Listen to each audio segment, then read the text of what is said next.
Hello friends, good morning. कैसे हो आप सब। आज 2024 की मार्च मास की पहली तारीख है। आई होप आप सब अच्छे होंगे, अपनी फैमिली का ध्यान रख रहे होंगे और अपनी जो ड्रीम है उनकी जो मेहनत है हर रोज़ की तरह जारी रखे होंगे। दिन की जाने की वजह से या वक्त की जाने की वजह से अपनी जो ड्रीम है उनकी मेहनत कम नहीं किए होंगे। तो चलिए फ्रेंड्स, हम एनालिसिस शुरू करते हैं। और मेरी जो हर स्टूडेंट है, फ्रेंड्स है जो मेरी वीडियो देख रही है, उनको मैं यही रिक्वेस्ट करूँगी, मेरी जो एनालिसिस है वो फॉर स्टूडेंट्स के लिए है, चाहे वो किसी भी स्टूडेंट हो। खास करके यूपीएससी के जो स्टूडेंट है उनको मैं कहूँगी मेरे चैनल को सब्सक्राइब कर दीजिए। मैं द हिंदू एनालिसिस पेपर को फॉर स्टूडेंट को ध्यान में रखते हुए एनालिसिस करती हूँ। फॉर स्टूडेंट को मैं कहूँगी, अगर आप यूपीएससी के जो एग्ज़ाम देने जा रही हो और आप चाहती हो जो करंट अफेयर्स की कोई भी जो न्यूज़ है आपकी नज़र से ना बचे, फॉर स्टूडेंट के लिए मैं कह रही हूँ जो कि एग्ज़ाम से रिलेटेड है, उनकी हर एक न्यूज़ मैं आपसे बताती हूँ। और मेरी चैनल को हर एक स्टूडेंट को कहूँगी सब्सक्राइब कर दीजिए, क्योंकि मेरी जो चैनल है वो फॉर स्टूडेंट्स के लिए है, द हिंदू एनालिसिस। चलिए शुरू करते हैं। अगर वीडियो अच्छी लगी होंगी तो वीडियो के अंत में ज़रूर लाइक कीजिएगा। चलिए फ्रेंड्स, आज हमारी जो पहली न्यूज़ है उसको शुरू करते हैं। 24.420 करोड़ के लिए कैबिनेट की मंजूरी। पी&T की उर्वरक के लिए सब्सिडी। हमारी जो ये घोषित किए गए मंजूरी है, आपको मतलब हर एक स्टूडेंट के लिए बहुत ही ज़्यादा इम्पोर्टेंट है। तो चलिए जानते हैं कि सब्सिडी किसके ऊपर कितना लगाया गया।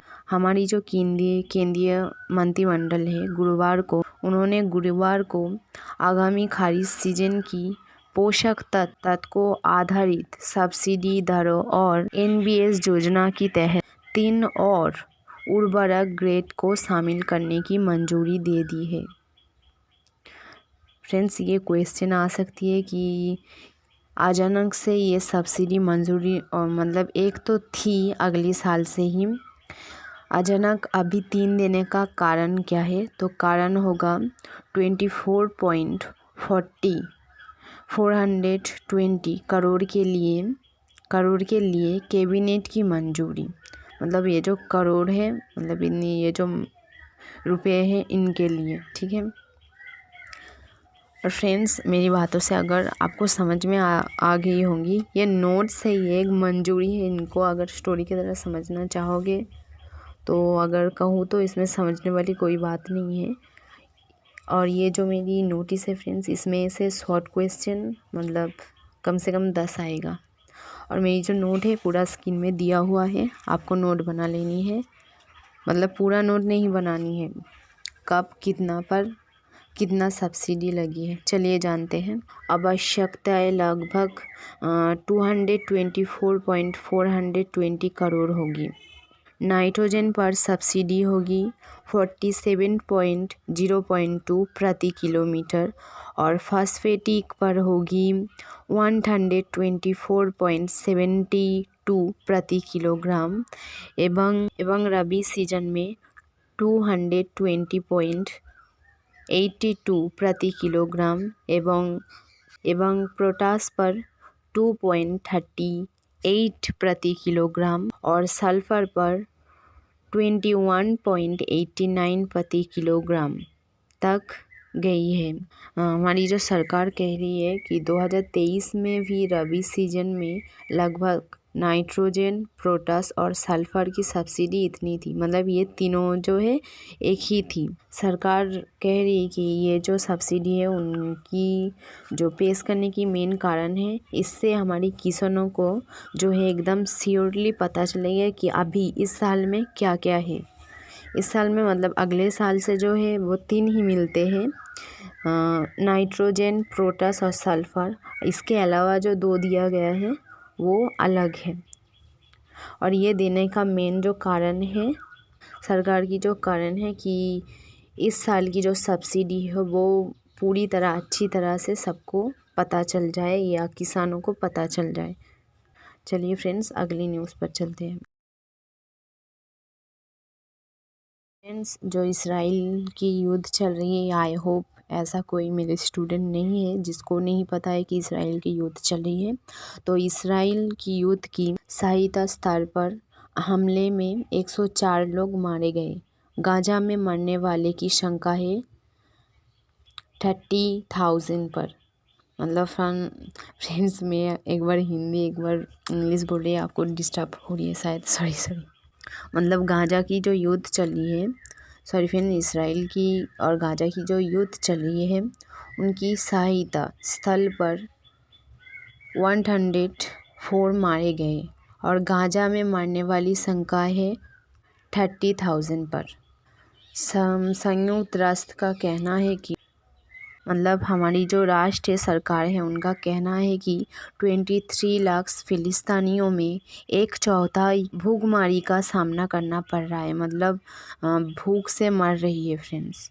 लगभग 80% अपनी घर छोड़कर भाग गए हैं। जो सहायता है, उनका कहना है कि मतलब इसराइल युद्ध का जो सहायता एजेंसी है, उनका कहना है उनका कहना है कि सहायता करने में बहुत ही मुश्किल हो गया है। जो दक्षिणी इसराइल है, उनकी ओर उनका एक दृश्य गाजा पट्टी में नष्ट होती जो इमारतें हैं, उनको दिखाया। इसराइल और हमास के बीच चल रही लड़ाई में जो हमारी शस्त्र अधिकारियों हैं, उन्होंने कहा है कि गाजा शहर में मानवीय सहायता अपेक्षा करिए। मतलब जो गाजा की शहर है, वो मनुष्य का हेल्प का, हमारी सहायता की अपेक्षा कर रही है। गाजा की जो भीड़ है, उनकी जो हमले हैं, गुरुवार को भीड़ के हमले में 104 लोग मारे गए, जिससे इसराइल हमास युद्ध की शुरुआत के बाद से मरने वाले की संख्या टोटल 30,000 से अधिक हो गई है। हमास ने 7 अक्टूबर को हमले की जवाब की जो है शुरुआत कर दी है और इस शुरुआत की मतलब हमास ने इसराइल की जो युद्ध चल रही है, उसकी जो पलट जवाब देते हुए शुरू कर दी है 7 अक्टूबर से, जो कि हवाई हमले में भी हवाई में भी हमले हो रही है और ज़मीनों में भी। जो अधिकारियों है, उन्होंने कहा है कि गाजा में हेल्प के लिए खाने की एक ट्रक भेजी है बुधवार को।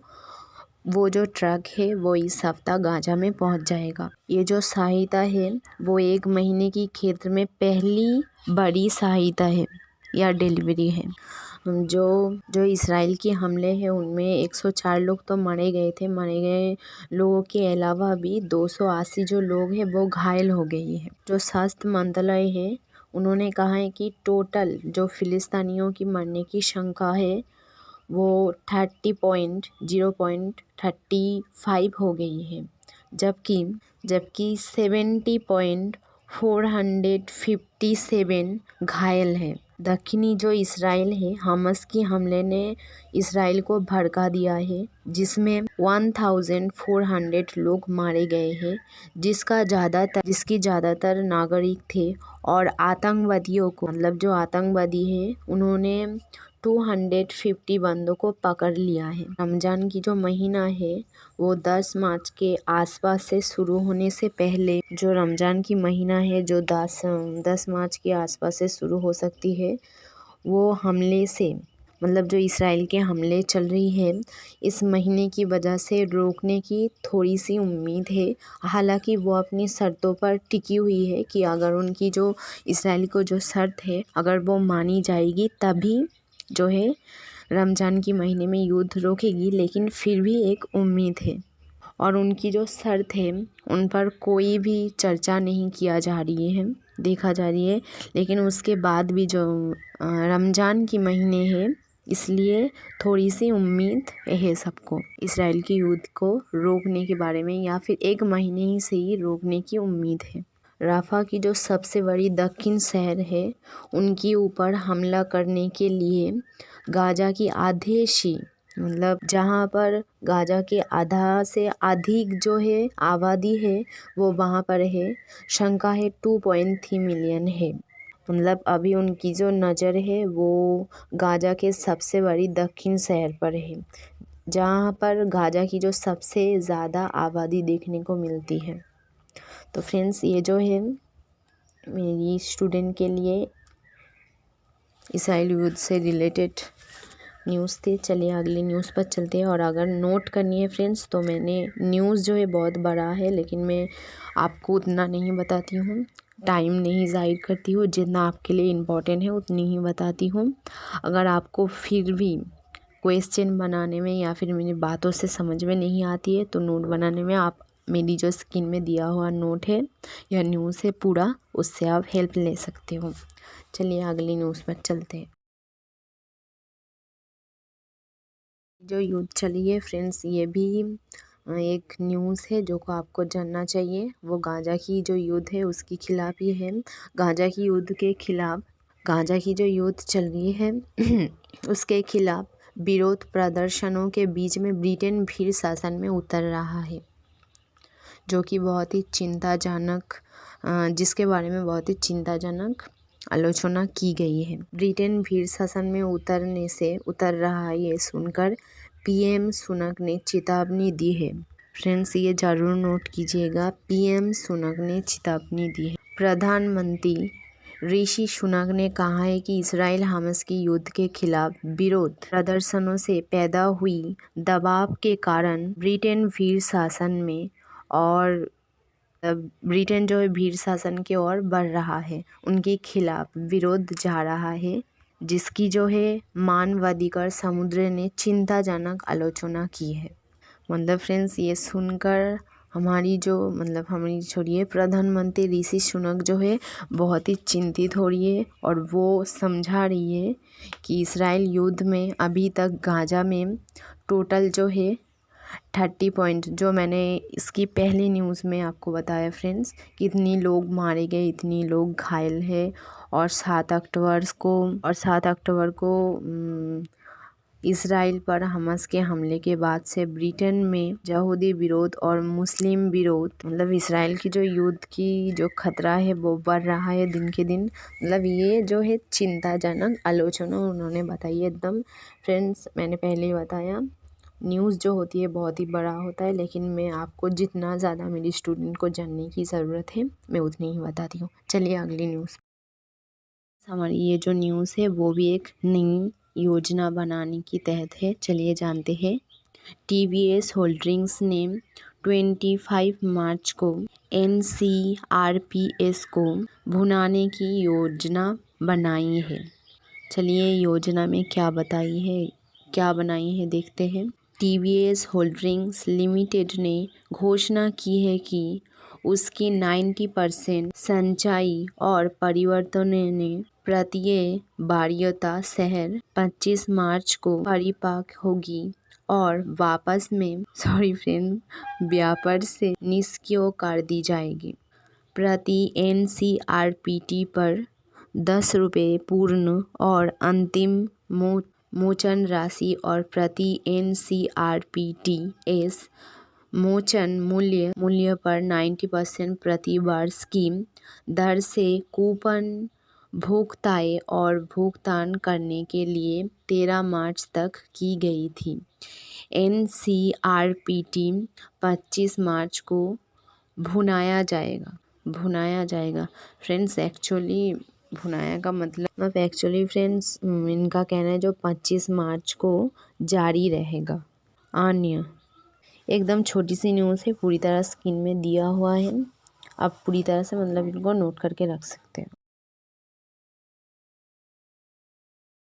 राज्य ने अतिरिक्त 1.42 लाख करोड़ जारी किए। कर हस्तांतरण में केंद्र राज्यों ने सरकार को 1.42 करोड़ रुपए को कर हस्तांतरण की अतिरिक्त किस्त जारी की है। वित्त मंत्रालय ने गुरुवार को एक बयान में कहा है कि अतिरिक्त किस्त जारी करने की उद्देश्य विभिन्न सामाजिक कल्याण उपयोग और बुनियादी ढांचे को विकास योजना और वित्त प्रोत्साहन के लिए राज्य सरकारों को मतलब हाथों की मजबूत करना है। एक किस्त 12 फरवरी के 12 फरवरी है उनकी पहली जारी की गई थी, जो कि ये जो केस थे 12 फरवरी के पहले ही जारी की गई थी, जो 72.961 करोड़ के कर हस्तांतरण के अतिरिक्त है। NSHM नॉलेज कैंपस NSHM के एम वित्र के साथ अपनी भविष्य के आकार दे, हर पहलू या क्षमता, नेतृत्व और उत्कृष्टता को उजागर करें। तो फ्रेंड्स, एकदम छोटी सी न्यूज़ थी जो है जारी की गई थी, जो कि फ्रेंड्स के लिए, स्टूडेंट के लिए इम्पोर्टेंट थी। चलिए अगली न्यूज़ पर चलिए। हमारी भारत ने 362 अरब डॉलर के मुख्य महत्वपूर्ण खनिजों की जो नीलामी की दूसरी भाग है उन्होंने शुरू की है। 8 राज्यों में कोबाल्ट, निकट और ग्रेफाइट सहित महत्वपूर्ण खनिजों को 18 बैंकों की नीलामी की जाएगी। खान जो मंत्री है प्रहलाद जोशी ने गुरुवार को कहा है कि भारत ने 30 ट्रिलियन रुपयों का लगभग 362 अरब डॉलर की महत्वपूर्ण खनिजों की नीलामी का दूसरा भाग शुरू किया है। मतलब ये जो नोटिस है किसने दिया, पहले देखिए, खान मंत्री प्रहलाद जोशी ने कहा है। ठीक है, ये क्वेश्चन आ सकती है। एक सरकारी बयान में कहा गया है कि 8 राज्यों में ग्रेफाइट, टंगस्टन, वेनेडियम, कोबाल्ट और निकट सहित महत्वपूर्ण रणनीतिक खनिजों के कुल 18 बल्कों की नीलामी की जाएगी। इसमें कहा गया है कि छात्र खनिज बल्कों की समुद्र शेष के लिए रखा जाएगा, बल्कि एक बल्क खनन पट्टे के लिए है। मतलब एक खास करके बल्क खनन पट्टी के लिए रखा जाएगा। खनिज बल्कों की नीलामी महाराष्ट्र, चंडीगढ़ और मध्य प्रदेश और दक्षिणी राष्ट्रों कर्नाटक और तमिलनाडु में की जा रही है। ये क्वेश्चन आ सकती है कि किस किस देश में नीलामी चल रही थी। तो आई होप आंसर आपको समझ में आ गई होंगी। फिर एक बार बताती हूँ। महाराष्ट्र, चंडीगढ़, मध्य प्रदेश, दक्षिणी राष्ट्र, आंध्र, कर्नाटक, तमिलनाडु में की जाएगी। सूची में अरुणाचल प्रदेश और राजस्थान भी है। फ्रेंड्स, अगर क्वेश्चन आ गई ये जो नीलामी की दौड़ है वो अगले साल किस महीने में शुरू की गई थी, तो आंसर होगा वो अगले साल या पहले दौर की पिछले साल में नवंबर को शुरू की गई थी। ये जो नोट है वो स्क्रीन में दिया हुआ है और मेरी बातों से अगर समझने में दिक्कत होगी तो आप स्क्रीन में दिया हुआ नोट से हेल्प लेकर अपने लैंग्वेज में नोट बना लेनी है। ओके, चलिए अगली न्यूज़ पर। ये जो हमारी न्यूज़ है जो सुप्रीम कोर्ट की एक खारिज की गई न्यूज़ है। सुप्रीम कोर्ट ने गुरुवार को प्रदूषण के आधार पर 6 साल पहले बंद की गई अपनी धुधुकुंडी तंबा संयंत्र को फिर से खोलने के लिए वेदांता स्टॉल लाइट की अपील खारिज कर दी है और औद्योगिकों के लाभ पर जो लाभ है उनकी वजह से जनता के स्वास्थ्य के अधिकार का समर्थन किया। भारत की जो मुख्य न्यायाधीश है, न्यायाधीश DY की संयंत्र को स्थायी रूप में बंद करने को तमिलनाडु सरकार और राज्य प्रदूषण नियंत्रण बोर्ड के फैसले की पुष्टि की थी। और ये क्वेश्चन आ गई है कि ये कितने साल में हुआ, मतलब मद्रास की उच्च न्यायालय के बारे में बता रही हूँ। ये होगा 2018 में। ये जो न्यूज़ है बहुत ही महत्वपूर्ण है आपकी साधारण लाइफ में भी और क्वेश्चन में भी। कैबिनेट ने 75,000 करोड़ की मुफ्त बिजली और योजना की मंजूरी दी। अगर ये क्वेश्चन आए कि किसने, कैबिनेट ने और कितनी करोड़ की, 75,000 करोड़ की मुफ्त बिजली की योजना मंजूरी दी है। केंद्रीय मंत्रिमंडलय है जो भारत के हमारी जो केंद्रीय मंत्रिमंडलय है वो छात्र और शहरों की प्रतिष्ठानों को बढ़ावा देने के लिए पीएम सूर्य घर मुफ्त बिजली की घोषणा की है, जो कि 275.021 करोड़ की पैकेज को मंजूरी दी है। इस योजना के 1 करोड़ परिवारों के हर महीने 300 यूनिट मुफ्त बिजली प्रदान करने की परिकल्पना की गई है। हालांकि ये तुरंत स्पष्ट नहीं था कि गुरुवार को आधिकारिक तौर पर पेश की गई योजना से 1 करोड़ घरों की मुफ्त बिजली कैसे मिलेगी। केंद्रीय जो बिजली मंत्रालय है, उन्होंने एक पेश बयान में कहा है कि केंद्र 2 किलोवाट सिस्टम स्थापित करने के लिए लागत का 60% और 2 से 3 किलोवाट क्षमता वाले सिस्टम के लिए लागत का 40% वित्त घोषणा करेगा। जो मंत्रालय है, उन्होंने मीडिया के बयान में कहा है कि मौजूदा जो बेंचमार्क कीमतों पर इसका मतलब 1 किलोवाट सिस्टम के लिए 30,000, 2 किलोवाट सिस्टम के लिए 60,000 और 3 किलोवाट सिस्टम के लिए 78,000 की सब्सिडी होगी। मतलब फ्रेंड्स, 1 किलोवाट सिस्टम के लिए 30,000, 2 के लिए 60 एंड 3 के लिए 78 की सब्सिडी होगी, उन्होंने कहा है। इसमें से शॉर्ट क्वेश्चन बहुत ही इम्पोर्टेंट है फ्रेंड्स, ज़रूर नोट कर लेना। सब्सिडी के लिए आवेदन कैसे किया जाएगा, इन्होंने बताया कि अगले कदम के रूप में उन्होंने कहा है कि परिवार की जो केंद्रीय पोर्टल के माध्यम है, उनकी दोबारा सब्सिडी के लिए आवेदन करेंगे और छात्र और शहर पर प्रणाली स्थापित करने के लिए एक उपयुक्त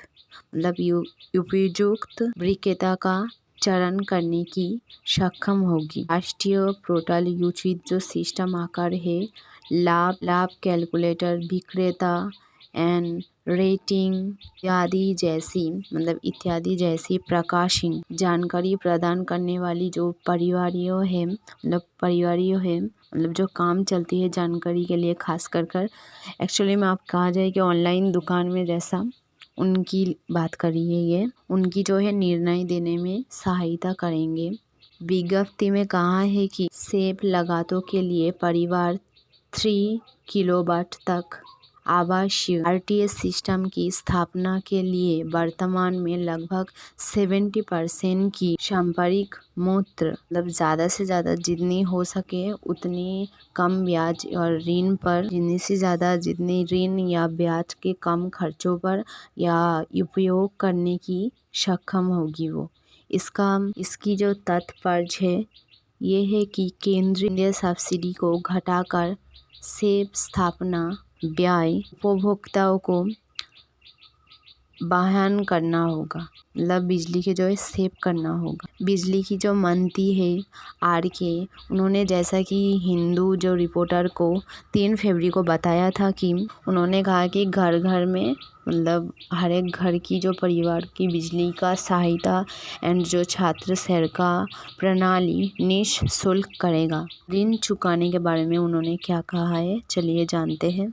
PSU या उनकी संबंध एजेंसी है, उनका केंद्रीय जो सब्सिडी द्वारा वित्त पोषित नहीं की गए घटक को वित्त पोषित करने के लिए ऋण देने के लिए जो जिम्मेदार उनकी होगी।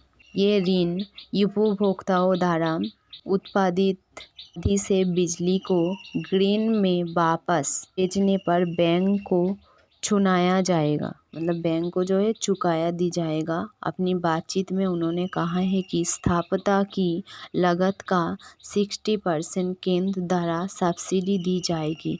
बाकी ने कहा है कि केंद्रीय सार्वजनिक क्षेत्र को इकाई ऋण लेगी और जो है लागत से भुगतान करेगी। हमारी जो बिजली मंत्री है, जो खुशी की ये आज के हमारी जो द हिंदू न्यूज़पेपर में हमारी बिजली मंत्री जो योजना है इतनी सी थी फ्रेंड्स, और इनकी जो भी इम्पोर्टेंस है मैंने वो बताया आपको। अगर नोट बनाने में अगर आपको दिक्कत होती है तो स्क्रीन में पूरा नोट्स है। चलिए अगली न्यूज़ पर।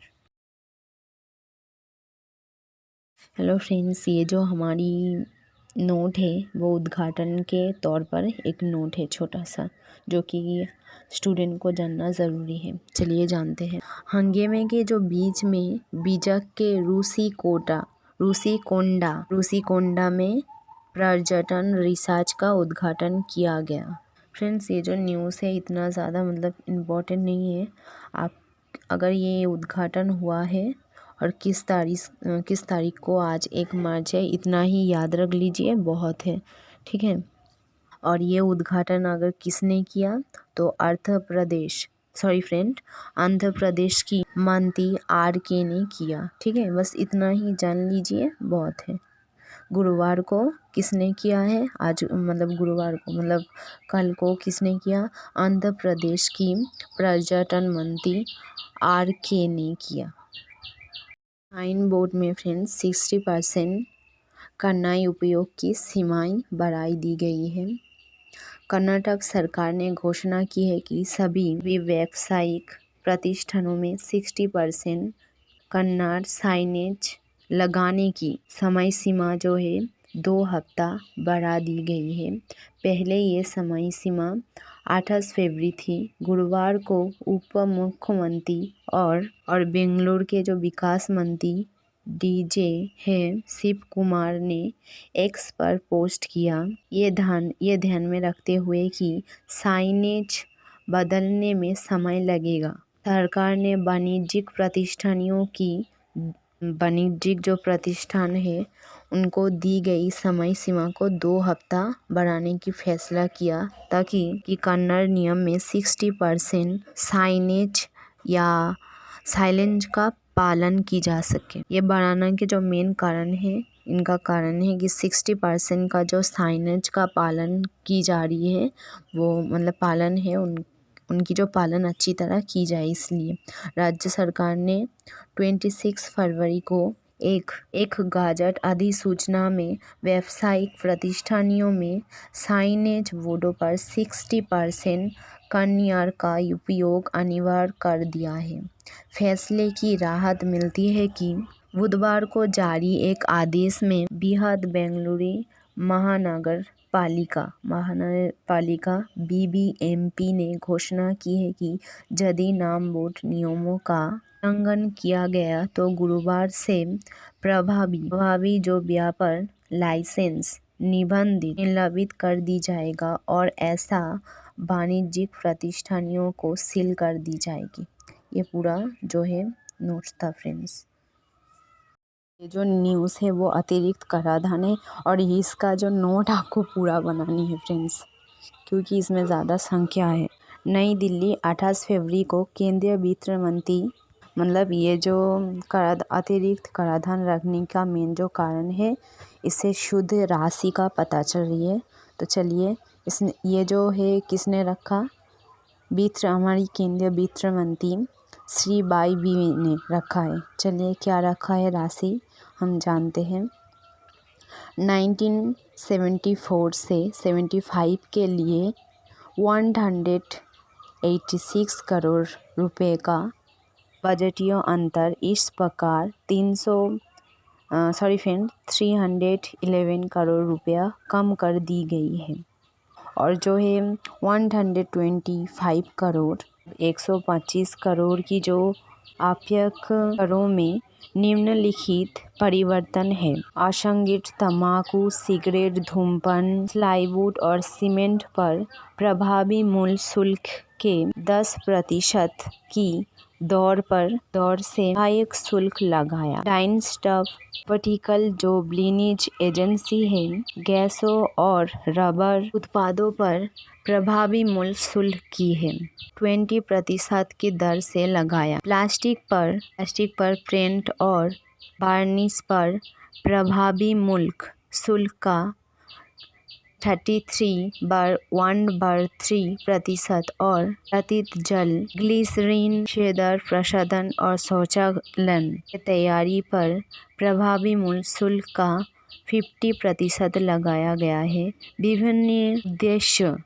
विभिन्न जो उद्देश्य है उनकी उपयोग की जाने वाली विशुद्ध विषोक जो है खतरनाक स्पिरिट, मेथनॉल और पेट्रो रसायन, बेंजीन आदि के लिए कच्चे नेफ्ता के संबंध के बुनियादी उत्पादन के शुल्क पर पर्याप्त वृद्धि की है। मतलब ये जो फ्रेंड्स, ये जो न्यूज़ है वो किस चीज़ पर कितना ज़्यादा रुपये लगाया गया है, किस साल से, तो मतलब ये जो है आप पूरा आपको स्टोरी का मैं हमेशा आप सबको बताती हूँ कि जो स्टोरी है मतलब न्यूज़ है स्टोरी की तरह पढ़िए, लेकिन ये जो एक समाचार जो मैं सिर्फ स्टूडेंट के लिए एनालिसिस करती हूँ, तो समाचार बहुत ही ज़्यादा इम्पोर्टेंट होते हैं। तो ये समाचार स्टोरी की तरह समझने वाली नहीं है, ये जो है पूरा आपको नोट कर लेनी है, स्क्रीन में दी हुई है। ये जो हमारी न्यूज़ है वो FY24 के लिए सफल घरेलू उत्पाद की वृद्धि दर 70.6% अंकी गई। मतलब ये जो है अर्थव्यवस्था की जो एक न्यूज़ है। और फ्रेंड्स ये जो है आपको पूरा नोट कर लेनी है, क्योंकि इकोनॉमी बहुत ही ज़्यादा इम्पोर्टेंट है हर एक स्टूडेंट के लिए, खास करके UPSC के लिए। तो चलिए जानते हैं। अर्थव्यवस्था ने आश्चर्य व्यक्त किया है कि Q3 में GVA वृद्धि क्रमशः Q1 और Q2 में 8.2% और 7.7% की संशोधित अनुमान से घटकर केवल 6.5% रह गया है। निजी खपत को लेकर भी चिंताएं बनी रही, जो कि दूसरी तिमाही में 2.4% से बढ़कर तीसरी तिमाही में 3.5% हो गई है। जनवरी के शुरुआत में पूरी साल की विकास अनुमान को 4.4% से घटाकर 3% कर दिया गया था। किसी क्षेत्र की GVA वृद्धि तीसरी तिमाही में 0.8% संकुचन में गिर गई और पूरे वर्ष में अब केवल 0.7% वृद्धि दर्ज करने की उम्मीद है, जबकि 2022 से 2023 में 4.7% की तुलना में 3 प्रमुख क्षेत्रों में GVA वृद्धि में तेजी से मदद मिली है। निर्माण 10.7% तक, विनिर्माण 2022 से 23 में 2.2% गिरावट से 8.5% ऊपर है और खनन पिछले वर्ष के 1.9% की तुलना में 8.1% अधिक है। कोटक महिंद्रा बैंक की मुख्य अर्थशक्ति उपचारना भारत जो राज्य है इस साल के विकास उन्नयन को पिछले साल की विकास आंकड़ों में गिरावट और मजबूत निवेश और शुल्क निर्यात के जिम्मेदार ठहराया गया। हालांकि खपत कम है। रोजगार व्यापन, होटल, परिवहन और प्रसारण सेवा क्षेत्र में GVA वृद्धि 2022 से 23 में 12% से लगभग आधी होकर 2023 से 24 में 60.5% होने की उम्मीद है। मतलब ये जो फ्रेंड्स नोट है इकोनॉमी से रिलेटेड है, हमारी देश में किस नोटिस पर किस विषय पर कितना अर्थव्यवस्था गिर गया है, कितना उठ गया है, वो सारी से रिलेटेड है और ये आपको पूरी तरह नोट कर लेनी है। ठीक है, चलिए अगली न्यूज़ पर। और मैं अपनी सारी स्टूडेंट को कहूँगा मेरी चैनल को सब्सक्राइब कर दीजिए, क्योंकि मेरी जो एनालिसिस का मेन टॉपिक है वो आप सब स्टूडेंट ही है। आप सबको देखकर मतलब आप सब की स्टूडेंट को ही फॉलो करते हुए मैं द हिंदू न्यूज़ को एनालिसिस करती हूँ फॉर ओनली स्टूडेंट्स के लिए, चाहे वो किसी भी कारण की स्टूडेंट हो, उससे उनको ध्यान में रखते हुए मैं ये एनालिसिस करती हूँ फॉर UPSC स्टूडेंट के लिए स्पेशली, क्योंकि इस UPSC में द हिंदू की जो क्वेश्चन है करंट अफेयर से वो ज़्यादा आती है। तो मैं स्टूडेंट को ध्यान में रखते हुए एनालिसिस करती हूँ ताकि मेरी किसी भी स्टूडेंट को कोई भी खास करके करेंट अफेयर से रिलेटेड की कोई भी क्वेश्चन आंसर देने में कोई भी प्रॉब्लम ना हो। तो चलिए अगली न्यूज़ पर। हमारी ये जो न्यूज़ है वो भारत के फ्रेंड्स, ये जो हमारी न्यूज़ है वो हमारी भारत के सेना से रिलेटेड है, जो कि रूस के मदद के लिए गए फ्रेंड्स, जो रूस के मदद के लिए गए थे हमारी भारत की इंडियन सेना। वहाँ से न्यूज़ मिल रही कि 20 भारतीय सेना जो है वो युद्ध खेत से लौटने के लिए मदद मांग रही है। और ये पहली बार है कि वो जो मदद मांगने की बात है हमारी भारत सरकार ने माना है कि हाँ 20 जो है हमारी सेना वो लौटने की मदद मांग रही है। और उन्होंने कहा है कि रूस को बताया था इससे पहले उन्होंने कुछ जो सेनाओं को रिहाई कर दी थी, और अभी भी 20 जो है हमारी भारत के सेनाएं हैं वो वहाँ से मदद मांग रही है। हमारी जो 20 सेना है वहाँ फंसे हुए हैं। देखिए, जहाँ पर रूस अपनी सेनाओं को बलि चढ़ाने से पहले या कुर्बान देने से पहले एक बार भी नहीं सोच रहा है, और रूस में कितना ज़्यादा भयानक जो है युद्ध चल रही है, आई होप आप सबको पता होगा। तो इसलिए हमारी जो भारत की सेना है वो किसी कारण वहाँ पर जो मदद करने गए थे वो वहाँ फंस गई है। और मदद इससे पहले भी हमें न्यूज़ में देखने को मिला था। हमारी जो भारत की सेनाएं हैं, हमारी सरकार जो कह रही है कि हम पूरी तरह से अपनी जो स्तर से जल्द अपनी सेनाओं को फंसे हुए जगह से निकालने की पूरी कोशिश जो है कर रहे हैं। और रूस ने इससे पहले हमारी कुछ सेनाओं को जो है रिहा किए थे। और इस बार हमारी जो 20 सेनाएं हैं वो मदद मांग रही है, बहुत बुरी तरह फंसी हुई है वहाँ। हम हर तरह से जल्द उन्हें निकालने की कोशिश कर रहे हैं। उन्होंने कहा है कि नई दिल्ली और मॉस्को में भी रूसी अधिकारियों के साथ नियमित कह रहे हैं कि दिल्ली और मॉस्को में भी रूसी अधिकारियों के साथ नियमित संपर्क में है।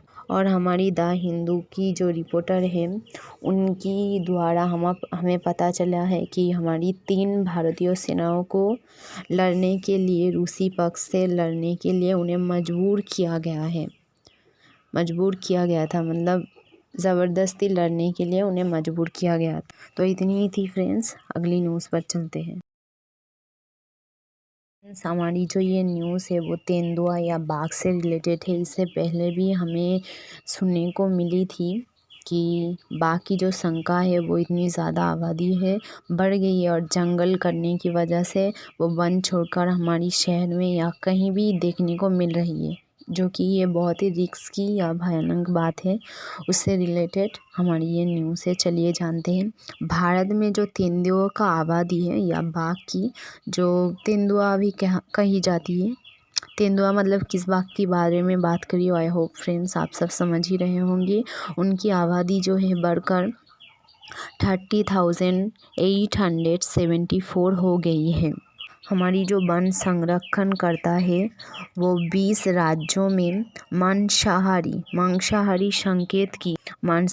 संकेती की तलाश में लगभग 6.5 लाख किमी की दूर तैर करते हैं। रिपोर्ट में कहा गया है कि बाघ जो है फ्रेंड्स वो मांस या मांसाहारी जो प्राणी है, आई होप आप सब जानते ही होंगे। रिपोर्ट में कहा जा रही है कि उत्तराखंड में बड़ी बिल्लियों की आबादी में 22% गिरावट का कारण हमारी जो मानव है या पशु है वो संघर्ष में है।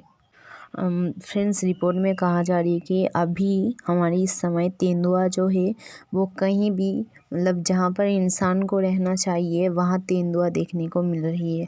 और एक नहीं, दो नहीं, कहीं सारा जो है देखने को मिल रही है। और जहाँ इंसान है और तेंदुआ है, इंसान के लिए कितनी ज़्यादा ये खतरनाक की बात है, आई होप जान ही रहे होंगे। और ये जो है समस्या आने की और एक कारण जो है हमारी देश में या कहीं भी जो है जंगल को ख़त्म किया जा रही है। इसलिए जंगल में रहने वाली जो पशु है वो हमारी इंसान जहाँ रहती है वहाँ आ रही है, जो कि इंसानों के लिए बहुत ही खतरों की बात है। सार्वजनिक की रिपोर्ट के अनुसार भारत में तेंदुआ की जो संख्या है 2018 में 2018 में 12,852 से 8% बढ़कर जो बढ़ गई है 2022 में 13,874 हो गई है।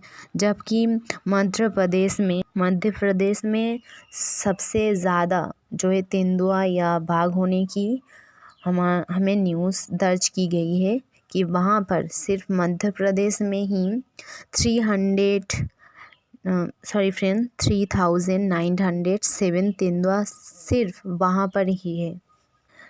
3 आंतीय राज्य है महाराष्ट्र, कर्नाटक और तमिलनाडु। तमिलनाडु में सबसे मतलब ये जो 3 राज्य है वहाँ पर सबसे ज़्यादा जानवरों की चुनौती मिली है।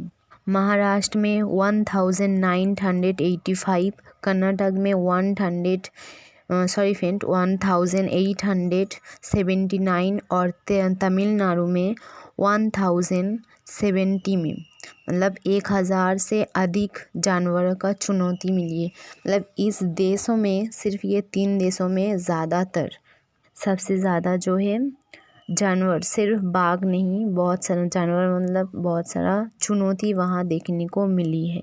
और उत्तराखंड में फ्रेंड्स बता रही है वहाँ बड़ी बिल्लियों का संख्या जो है 22% से गिरावट दर्ज की गई।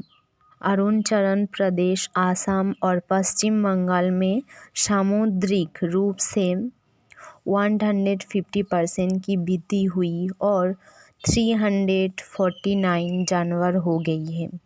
सर्वेक्षण में भारत की जो 20 राज्यों शामिल किया गया है और लगभग 70% जानवरों को अपेक्षित जो आवास है वो संरक्षित खेत है। बाघों की न्यूज़ में हमें सिर्फ बाघ से रिलेटेड देखने को मिल रही है, लेकिन इसका जो मेन कारण है मैंने पहले ही बताया, जो जंगल अगर ख़त्म हो जाएगी तो बाघ कहाँ रहेगी।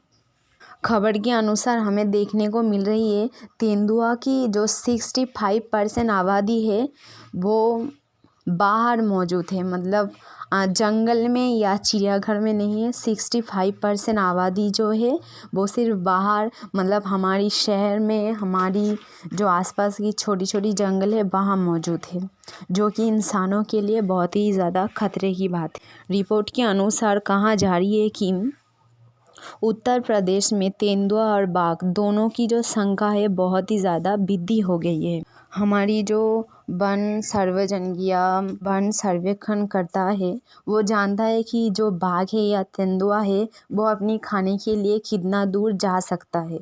तो उतना दूर जो है उन्होंने कहा है, सुनिए, कि शिकार या बहुतायत के लिए मांसाहारी संकेतों के लिए अनुमान किया गया है कि 6.41.449 किमी की यात्रा करते हैं और 32.803 स्थानों पर कैमरा या टैप तैनात के लिए लगाया गया है, जिनसे पता चले कि हम जो बाघ है वो कहाँ पर है या उन्हें पकड़ने में मदद हमें मिल सके। जिसके परिणामस्वरूप जो है 6.70.81.881 तस्वीरें आई। मतलब जो कैमरा लगाया हुआ है जो बाघों के पकड़ने के लिए, उन कैमरों से हमें बहुत ही ज़्यादा मदद मिली है और उनकी जो रिज़ल्ट है हमें 4.70.81.881 तस्वीरें आई है। डॉक्टर कुरैशी ने कहा है कि पूर्वोत्तर राष्ट्र में रिपोर्ट की गई संख्या में तीव्र वृद्धि मतलब उन्होंने कहा है कि ज़्यादा से ज़्यादा नुकसान होने के पीछे मेन जो कारण है वो कैमरा जो है अभी लगाया गया है, पिछले साल लगाया नहीं गया था या कम कैमरे लगाए गए थे। जो कैमरे हैं वो कम लगाए गए थे, इसके कारण उनका जो कहना है अगर कैमरा अगले साल से ही ज़्यादा लगाया होता तो इस साल ये देखने को नहीं मिलता, और अगले साल कैमरा जो है कम लगाया गया था। और 2018 में एक समान सर्वेक्षण किया गया था शिवालिक पहाड़ों में और गंगा मैदानों में 3.4% वार्षिक गिरावट दर्ज की गई थी, जबकि मध्य भारत, पूर्वी घाट, पश्चिमी घाट और पहाड़िया पूर्वोत्तर और ब्रह्मपुत्र बढ़कर मैदानों में 1.5%, 1% और 1.3% प्रति वर्ष वृद्धि की दर्ज की गई थी।